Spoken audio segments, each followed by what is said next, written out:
Pour moi, frère, lorsque je suis allé chez vous, ce n'est pas avec une supériorité de langage ou de sagesse que je suis allé vous annoncer le témoignage de Dieu.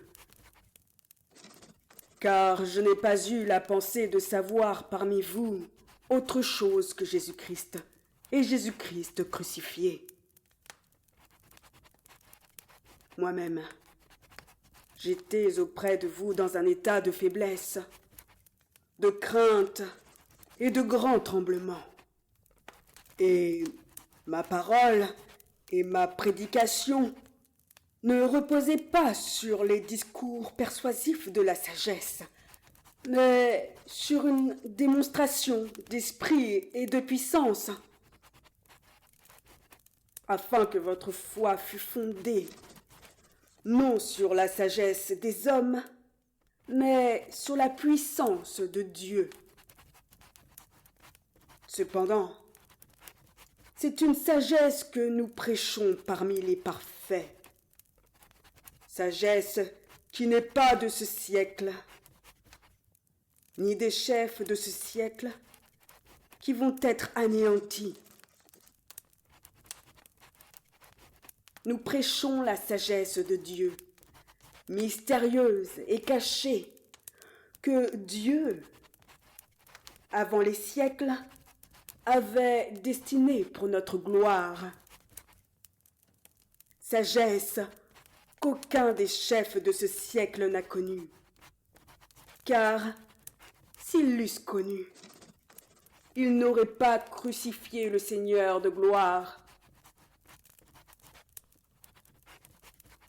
Mais, comme il est écrit, ce sont des choses que l'œil n'a point vues, que l'oreille n'a point entendues, et qui ne sont point montées au cœur de l'homme.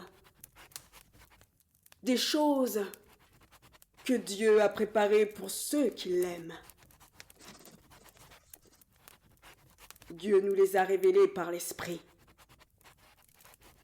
Car l'Esprit sonde tout, même les profondeurs de Dieu. Lequel des hommes, en effet, connaît les choses de l'homme, si ce n'est l'esprit de l'homme qui est en lui? De même, personne ne connaît les choses de Dieu, si ce n'est l'Esprit de Dieu.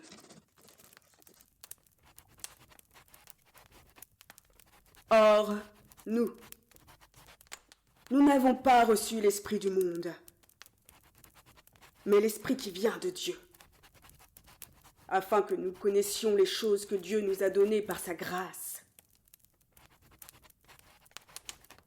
Et nous en parlons, non avec les discours qu'enseigne la sagesse humaine, mais avec ceux qu'enseigne l'esprit, employant un langage spirituel pour les choses spirituelles.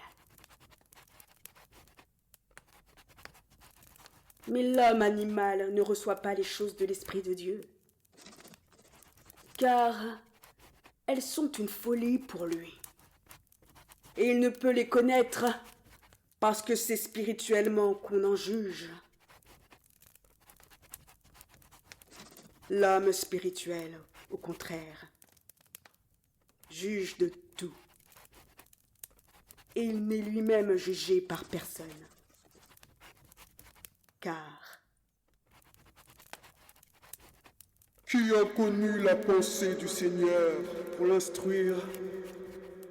Or nous avons la pensée de Christ.